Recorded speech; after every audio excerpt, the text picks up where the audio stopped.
संजय जी, आपका राजनीति में आने का मुख्य कारण क्या था? विनोद जी और सारे पत्रकारों साथियों का बींस वाइला में मैं आप लोगों का धन्यवाद देता हूं कि आप जो इस प्रेस कॉन्फ्रेंस के अंदर आप आए हो।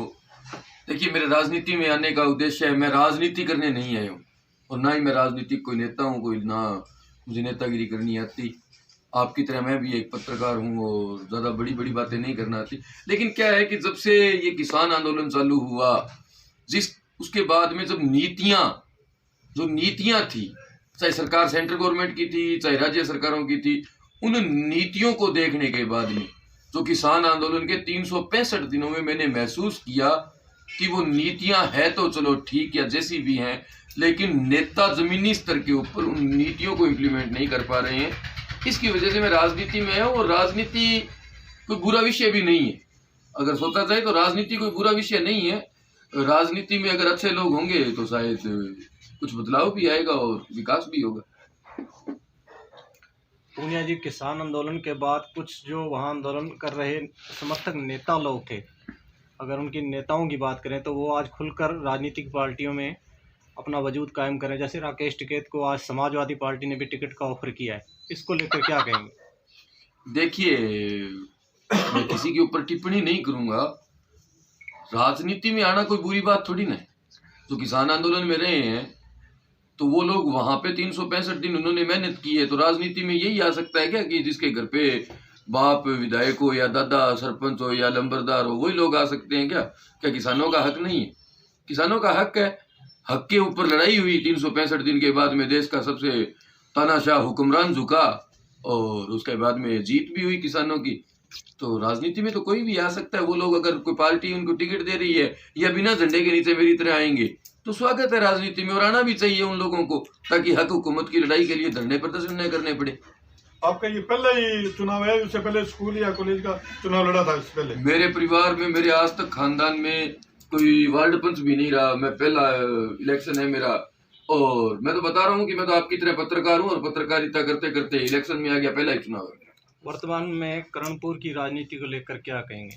देखो, दलों में बंटी हुई राजनीति है। दो घर राज कर रहे हैं 3 लाख वोटर्स के ऊपर, और जो दलगत की राजनीति है उसमें दल्ले बैठ गए और दलदल में आ चुके हैं।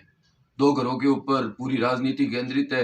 तीसरा लोग आते हैं, लेकिन जब वो चुनाव आते हैं, जैसे अभी जोन नंबर 20 में बात कर लूँ, तो तीसरा धड़ा भी अब मजबूती से उठा है और इसका रिजल्ट बहुत अच्छा होगा और सुखद होगा आने वाले टाइम के अंदर।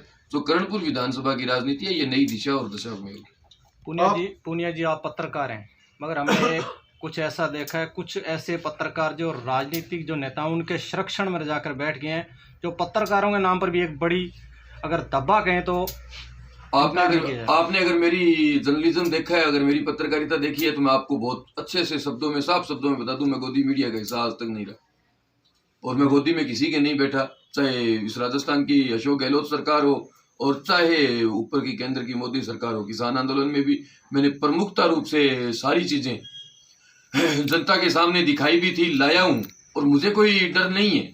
और ये गोदी में बैठने वाली बात है, तो अगर जमीर बेच दोगे तो ऊपर तो जवाब देना ही है, और आजकल तो निर्णय यही होते हैं हाथों हाथ। तो ये जो गोदी में बैठे हैं इनका ज्यादा दिन चलन नहीं है, 4 दिन की चांदनी फिर अंधेरी रात। क्षेत्र में विकास को लेकर क्या कहूँ? देखिए, आज के समय में के अंदर जो लोग जो मेरे सामने कैंडिडेट है, मैं उनके ऊपर ही बात कर लूँ, उन लोगों को यही नहीं पता कि हम चुनाव लड़ किस कर रहे हैं और जनता को ये नहीं पता कि हम बना क्या रहे हैं। तो विकास की उन लोगों की तो सोच से परे की बात है, क्योंकि जिला परिषद के अंदर डायरेक्टर नहीं होता, पंचायत समिति में डायरेक्टर नहीं होता, वो पंचायत समिति सदस्य और जिला परिषद सदस्य के लिए चुनाव लड़ा जाता है।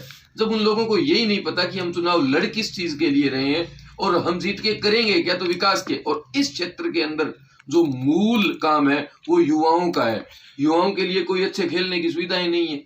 सड़कें आप देख लो, सड़कों की इतनी बुरी दशा है कि इसके लिए आंदोलन होते हैं, लेकिन आंदोलन के बाद में वो नेता उनके पास जाके वापिस से बैठ जाते हैं। सड़क के ऊपर कोई बात करना नहीं चाहता। बहुत सी ढाणियां ऐसी है जहां पे पेयजल की समस्या है।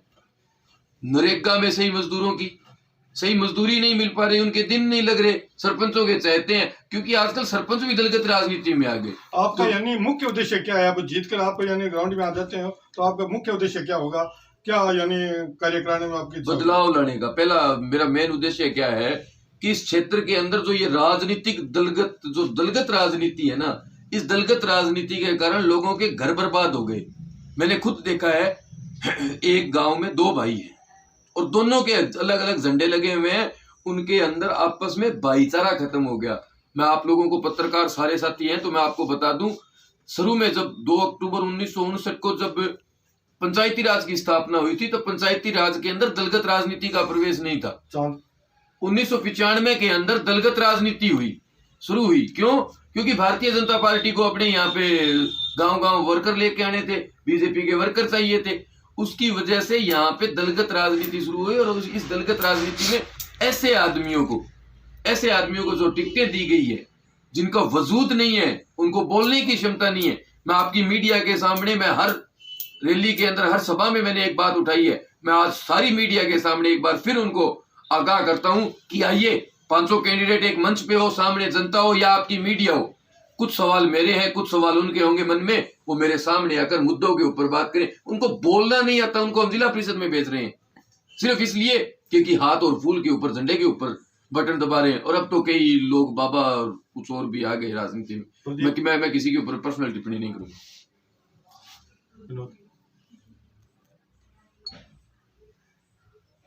ठीक है, धन्यवाद। यस। संजय जी, इस इलाके में बड़े किसान नेता है पृथ्वीपाल जी संधू। विधानसभा चुनाव में उनको अच्छे खासे वोट भी मिले थे, किसान आंदोलन में लगातार रहे, लेकिन इन चुनावों के अंदर वो खुलकर सामने नहीं आ रहे। इसके पीछे की वजह क्या हो सकती है? देखिए, सवाल तो आपका थोड़ा सा ठीक है, और इसको अगर दूसरे वे में पूछते तो थोड़ा और अच्छा रहता। पृथ्वीपाल संधू की पूरी टीम बीजेपी में चली गई। जो उसके साथ झंडे चक्के बॉर्डरों पे दिखते थे, पृथ्वीपाल जी के साथ यहाँ आंदोलन में दिखते थे और दिखते थे, तो वो झंडों के नीचे आ गए। पृथ्वीपाल संधू ने एक चीज कही थी, हमारी पदमपुर में गणेश पैलेस में मीटिंग हुई थी, उस मीटिंग में ये कहा था कि कोई भी व्यक्ति किसी झंडे के नीचे नहीं जाएगा। झंडा मतलब राजनीतिक दल के नीचे।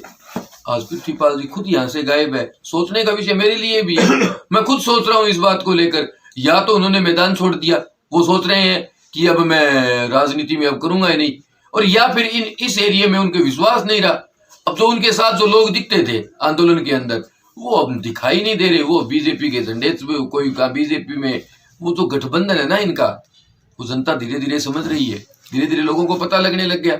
ये गठबंधन की राजनीति ज्यादा दिन तक चलती नहीं है। 1-2 जोन है जिनमें वो प्रचार भी कर रहे हैं, जोन नंबर 20 में नहीं है। इसकी वजह, एक बागड़ी में कहावत है, 800 गपा गप माड़ो माड़ो थू थू। उन्होंने माड़ा समझ लिया, इस जोन में माड़ा समझ रखा है, और वो इनकी गलतफहमी है। वो गलतफहमी जनता निकाल देगी। वो तो जब रिजल्ट डिक्लेयर होगा, ईवीएम खुलेगी, तो जनता के सामने आ जाएगी सारी बात कि किसको माड़ा समझा था, किसको अच्छा समझा था। अब वो दोनों हाथों में लड्डू रखना चाहते हैं। यहाँ पे साफ शब्दों में मैं कह रहा हूँ, पृथ्वीपाल संधू दोनों हाथों में लड्डू रखना चाहता है कि मैं अगर कामरेड की सपोर्ट करूंगा तो इधर ये नाराज हो जाएंगे, ये होंगे तो कामरेड नाराज हो जाएगा। तो ये चीजें राजनीति दृष्टिकोण से थोड़ी ठीक नहीं है। ये दलगत राजनीति में चलो ठीक है, आप पार्टी बदल सकते हैं, कुछ भी कर सकते हैं। आपने निर्दलीय की सपोर्ट करने के लिए बोला था, मुझे गणेशम के अंदर बुलाया भी गया था, और गणेशम में बुलाने के बाद में आज वो दिखाई नहीं दे रहे। मैंने वो बहुत बार उनसे फोन पे कांटेक्ट किया है, वो कह रहे हैं मैं मेरे आदमियों को बोल देता हूँ फलाना टिमका। ये पर ये चीजें है ना, थोड़ी सी अच्छी नहीं है। बाकी वो ज्यादा समझदार है, वो ज्यादा लंबे टाइम तक रहे हैं, वो उनके खुद के विचार है, मैं उसके ऊपर क्या बोलूँगा। पुनिया जी, एक सबसे बड़ी समस्या रहती है लोगों के बीच, हम जाते हैं तो वो एक ही बात कहते हैं लोग भी, कोई भी प्रत्याशी वोट के समय दिखाई देता है, उसके बाद 5 साल जनता के बीच नहीं आता। पूर्व में जो प्रत्याशी जीत के गए थे यहाँ से, उन्होंने हमारे साथ ऐसा ही किया है। जयपुर उनका कोई काम नहीं होता। अगर कोई जिला परिषद का मेंबर चुना जाता है तो उसका काम जिला परिषद गंगानगर के अंदर होता है। अगर कोई पंचायत समिति का सदस्य चुना जाता है पदमपुर से, तो उसका काम पंचायत समिति में होना चाहिए। लेकिन उनके घर पर अगर कोई परिवादी जाता है तो अंदर से आवाज़ यही आती है भी जयपुर है।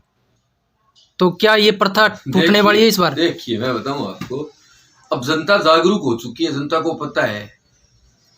और मेरा तो अभी टाइम नहीं है ना, मेरा तो टाइम आएगा जब जनता ये अगर सवाल आपसे पूछे तो मेरे पास उनके लिए जवाब होंगे। क्योंकि मैं अगर चुनाव जीतूं हारूं, मैं आज भी जनता के बीच में, देखिए मैं मेरा काम करता हूं, मैं प्रवासी हूं एक तरीके से। मैं मेरा काम करने के लिए रोजगार की, अगर यहाँ के लीडरों में इतनी ताकत हो ना, तो मुझे रोजगार करने के लिए जयपुर नहीं जाना पड़े।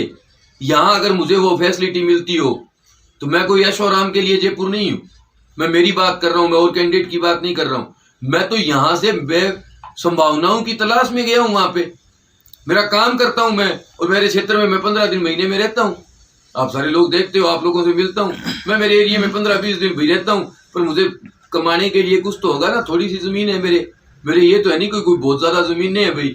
अब मैंने आपको पहले भी कहा कि मेरे घर में कोई राजनीति में तो कोई था नहीं, राजनीति में आते सेवा करने के लिए, लेकिन मेवा खा के वो मेवे जैसे हो जाते हैं और उनको लोग घर सोते हुए जिता के चले जाते हैं।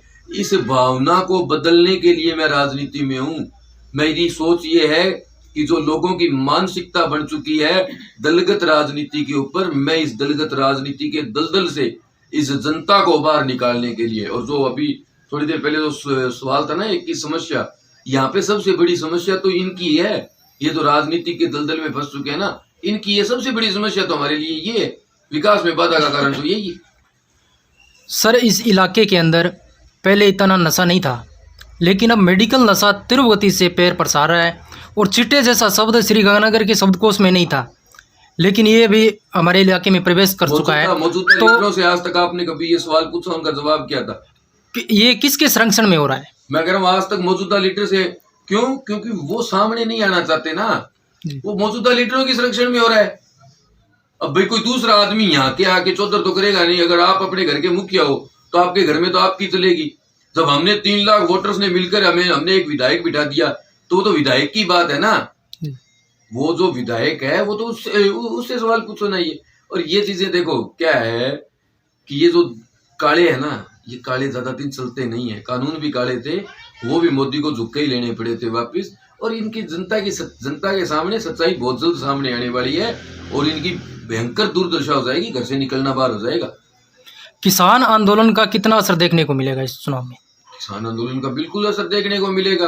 365 दिन हम मारे गए, 750 हमारे सामने, हमारे भाई, हमारे बुजुर्ग, वहां पे 750 लोगों ने दम तोड़ दिया। पहले ये कानून काले थे, उसके बाद में ये खून से सट गए, लाल हो गए। और इन लाल हुए जो कानून है, इनसे 750 परिवारों के घर उजड़ गए। उनकी कहीं न कहीं तो उसके ऊपर आज तक कोई बीजेपी के बड़े लीडर ने 2 शब्द नहीं बोले। और बोलेंगे किस मुंह से? जब कानून लेने ही वापिस थे तो लाए क्यों? सर इस पर भी कुछ मीडिया चैनल और भाजपा के लोग ये बोल रहे हैं कि ये मोदी जी का मास्टर स्ट्रोक है। जब काले कानून लेके आए तो उस टाइम भी कहा मास्टर स्ट्रोक, अब वापस लिए तो भी मास्टर स्ट्रोक। देखो क्या है, जो लोकतंत्र के अंदर सबसे मजबूत स्तंभ मीडिया है ना, उसमें गोदी मीडिया के बहुत से लोग आ गए। जो गोदी में बैठ गए, उनको जो वो करते हैं ना, उनके आका, उनके हुक्मरान जो कर देते हैं, वो आजकल मीडिया को तो सिलेबस दिया जाता है कि सुबह से शाम तक आपको भारत पाकिस्तान, हिंदू मुसलमान ये दिखाना है। कहाँ मुद्दे हो रहे हैं, कहाँ बात हो रही है, कहाँ बेरोजगारी के ऊपर बात हो रही है, कहाँ तालाबंदी के ऊपर बात हुई है, कहाँ भुखमरी के ऊपर बात हो रही है? बात ही तो नहीं हो रही ना। चैनलों में डिबेट होती है। वो पहले क्या होते थे, वो अदब के जमाने में मुर्गे लड़ाए जाते थे। अब 4 लोग बैठते हैं, एक एंकर, एक ब्रह्मांड का सर्वगुण संपन्न, जिसको वो क्या बोलते हैं, वो राजनीतिक विशेषज्ञ है, पता नहीं ऐसा कुछ नाम दे देते हैं।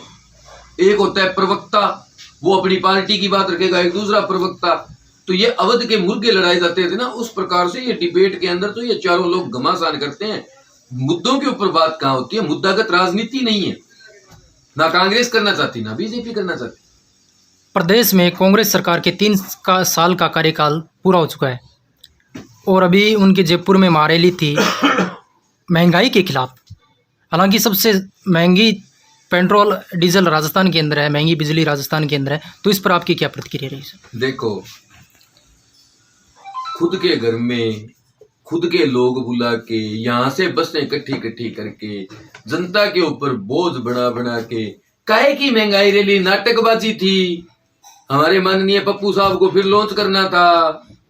हमारे ऊपर एक और पप्पू, यहाँ पे छोटे छोटे गांवों में पप्पू पैदा होने लगे। वो बड़ा पप्पू है, बड़े पप्पू के ऊपर रैलियां तो करेंगे ना, उसको लॉन्च जो करना है।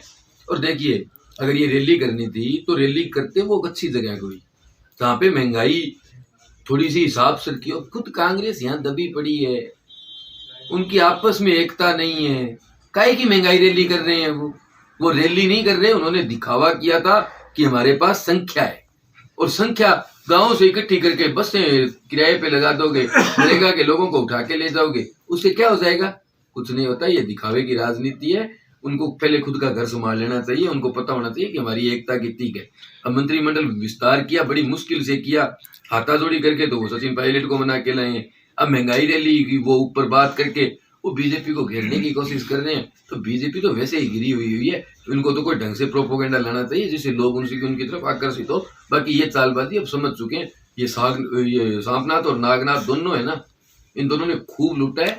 देखिए आप, राजस्थान की दिशा भी चेंज होगी, दशा भी चेंज होगी। अच्छे लोग आएंगे राजनीति में, सच्चे लोग आएंगे, जिससे लोगों के बीच में भावनाएं अच्छी होगी। बहुत बहुत धन्यवाद सर। Thank you.